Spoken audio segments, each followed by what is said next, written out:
Jeremiah chapter 52. Zedekiah was 21 years old when he became king, and he reigned in Jerusalem 11 years.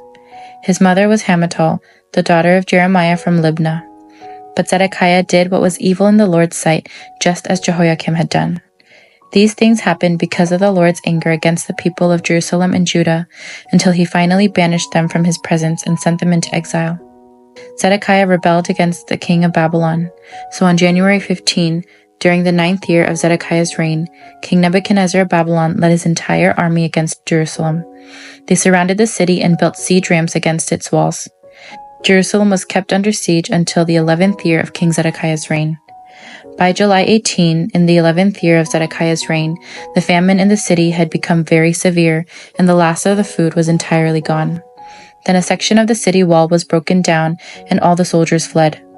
Since the city was surrounded by the Babylonians, they waited for nightfall. Then they slipped through the gate between the two walls behind the king's garden and headed toward the Jordan Valley. But the Babylonian troops chased King Zedekiah and overtook him on the plains of Jericho, for his men had all deserted him and scattered.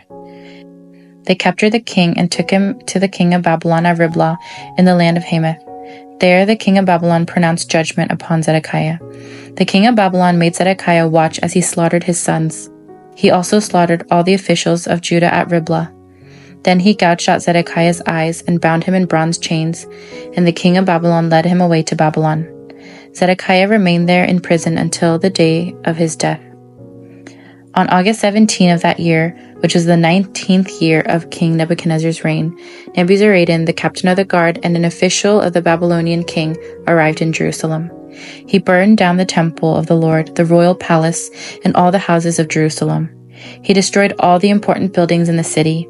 Then he supervised the entire Babylonian army as they tore down the walls of Jerusalem on every side. Then Nebuzaradan, the captain of the guard, took as exiles some of the poorest of the people, the rest of the people who remained in the city, the defectors who had declared their allegiance to the king of Babylon, and the rest of the craftsmen. But Nebuzaradan allowed some of the poorest people to stay behind to care for the vineyards and fields. The Babylonians broke up the bronze pillars in front of the Lord's temple, the bronze water carts, and the great bronze basin called the sea, and they carried all the bronze away to Babylon. They also took all the ash buckets, shovels, lamp snuffers, basins, dishes, and all the other bronze articles used for making sacrifices at the temple. The captain of the guard also took the small bowls, incense burners, basins, pots, lampstands, ladles, bowls used for liquid offerings, and all the other articles made of pure gold or silver. The weight of the bronze from the 2 pillars, the sea with the 12 bronze oxen beneath it, and the water carts was too great to be measured. These things had been made for the Lord's temple in the days of King Solomon. Each of the pillars was 27 feet tall and 18 feet in circumference. They were hollow with walls 3 inches thick. The bronze capital on top of each pillar was 7.5 feet and was decorated with a network of bronze pomegranates all the way around. There were 96 pomegranates on the sides and a total of 100 pomegranates on the network around the top.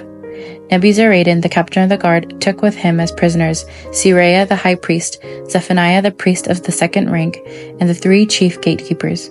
And from among the people still hiding in the city, he took an officer who had been in charge of the Judean army, 7 of the king's personal advisors, the army commander's chief secretary who was in charge of recruitment, and 60 other citizens.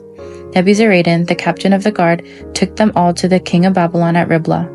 And there at Riblah, in the land of Hamath, the king of Babylon had them all put to death. So the people of Judah were sent into exile from their land. The number of captives taken to Babylon in the 7th year of Nebuchadnezzar's reign was 3,023. Then in Nebuchadnezzar's 18th year he took 832 more. In Nebuchadnezzar's 23rd year he sent Nebuzaradan, the captain of the guard, who took 745 more, a total of 4,600 captives in all. In the 37th year of the exile of King Jehoiachin of Judah, evil Merodach ascended to the Babylonian throne. He was kind to Jehoiachin and released him from prison on March 31 of that year. He spoke kindly to Jehoiachin and gave him a higher place than all the other exiled kings in Babylon. He supplied Jehoiachin with new clothes to replace his prison garb and allowed him to dine in the king's presence for the rest of his life. So the Babylonian king gave him a regular food allowance as long as he lived. This continued until the day of his death. Amen. This chapter clearly demonstrates that all of Jeremiah's prophecies concerning the destruction of Jerusalem by Babylon were fulfilled exactly as foretold. However, the final section of chapter 52 also presents a message of hope, assuring that the promises of restoration will likewise be fulfilled.